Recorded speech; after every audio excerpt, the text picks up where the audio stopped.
Imagine you have booked your dream cruise, packed your bags, and are finally at the port, ready to step aboard. But then, a moment of panic strikes. Do you have everything you need to actually get on the ship? This is a common worry, and preparing your identification in advance is key to a smooth start to your vacation. To board a cruise ship, the primary identification you will need is usually a valid passport. This is especially true for cruises that visit foreign ports, even if they depart from and return to the same country. Your passport should be valid for at least 6 months beyond your cruise return date to comply with many international travel regulations.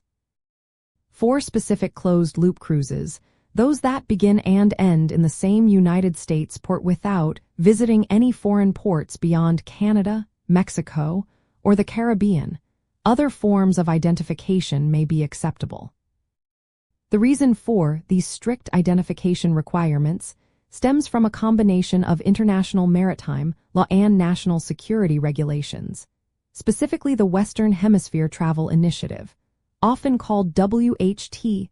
Cruise lines are legally obligated to verify the identity and citizenship of all passengers before allowing them to embark. This ensures that everyone aboard is authorized to travel to the international destinations the ship will visit, and that passengers can re-enter their home country without issues.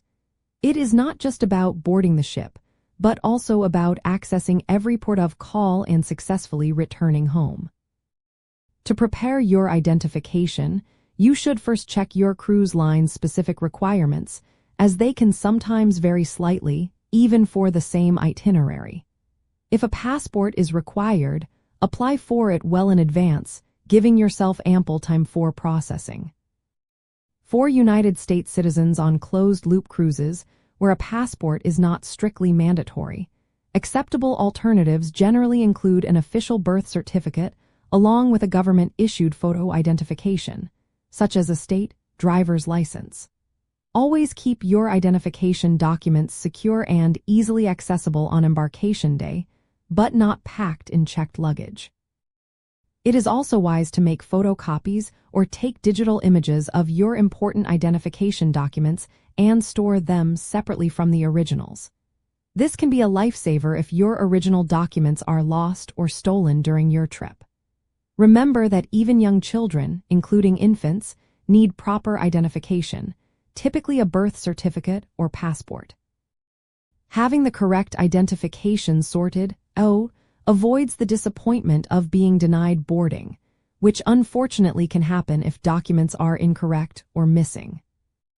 By understanding and preparing the necessary identification documents, you ensure a relaxed and enjoyable start to your cruise adventure.